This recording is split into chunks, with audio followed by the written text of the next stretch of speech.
আসসালামু আলাইকুম ওয়া রাহমাতুল্লাহি তাআলা ওয়া বারাকাতুহু। ইন্নাল হামদালিল্লাহ ওয়াস সালাতু ওয়াস সালামু আলা রাসূলিল্লাহ। প্রিয় দর্শক শ্রোতা, দূরে এবং কাছে, দেশে এবং প্রবাসে যারা দেখতে পাচ্ছেন, সবাইকে আন্তরিক মোবারকবাদ।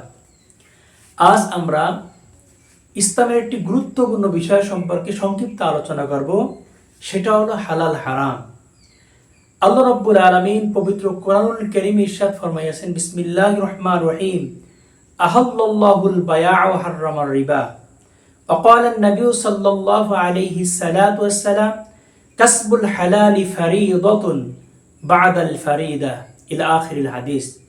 আল্লাহর হাবিব সাল্লাল্লাহু আলাইহি সাল্লাতু ওয়াস সালাম হাদিসে পাকের মধ্যে উল্লেখ করেছেন যে অন্যান্য ফরজের মতো হালাল পথে উপার্জন করা এটাও একটা ফরজ। সমাজের মানুষ জানে 5 ওয়াক্ত নামাজ পড়া ফরজ, রমজানে 1 মাস রোজা রাখা ফরজ, কিন্তু আল্লাহর হাবিব সাল্লাল্লাহু আলাইহি সাল্লাম বলেছেন হালাল পথে অর্জন করা নামাজ যেমনি ফরজ, রোজা যেমনি ফরজ, পিতামাতার খেদমত যেমনি ফরজ, অসহায়কে সাহায্য করা যেমনি ফরজ, তেমনি হালাল পথে অর্জন করাও ফরজ। সুবহানাল্লাহি ওয়া বিহামদিহি সুবহানাল্লাহিল আযীম।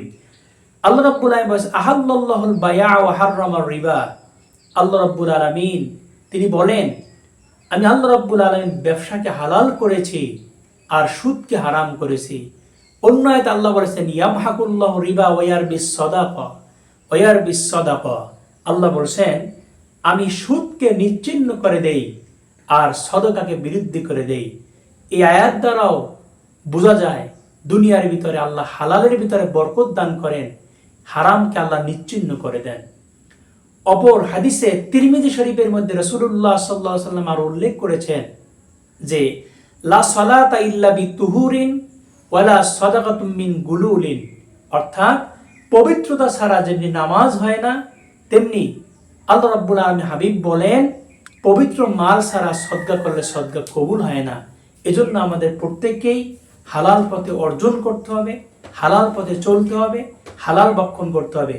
আল্লাহর হাবিব সাল্লাল্লাহু আলাইহি ওয়াসাল্লাম আমাদের ইন্সপিরেশন দিয়ে আরো বলেন যে আল্লাহ রাব্বুল আলামিন বান্দাকে যে হালাল পথে অর্জন করার নির্দেশ করেছেন, বান্দা হালাল পথে অর্জন করে যদি নিজে 1 লোকমা খাদ্য খায়, পিতাকে, মাতাকে, স্ত্রী পরিজনকে খাওয়ায়, প্রত্যেকটা লোকমা যেন আল্লাহর রাস্তায় সদকা করার সওয়াব পেয়ে যাবে। সুবহানাল্লাহি ওয়া বিহামদিহি সুবহানাল্লাহিল আযীম। আল্লাহ তাআলা আমাদের প্রত্যেককে হালাল পথে অর্জন করা এবং হালাল পথে আমাদের প্রত্যেককে চলার এবং বিশেষ করে আল্লাহ রাব্বুল আলামিন আমাদের পথে হালাল পথে সম্পদ ব্যয় করার মতো তৌফিক এনায়েত করুন। আমিন সুম্মা আমিন। আসসালামু আলাইকুম ওয়া রাহমাতুল্লাহ।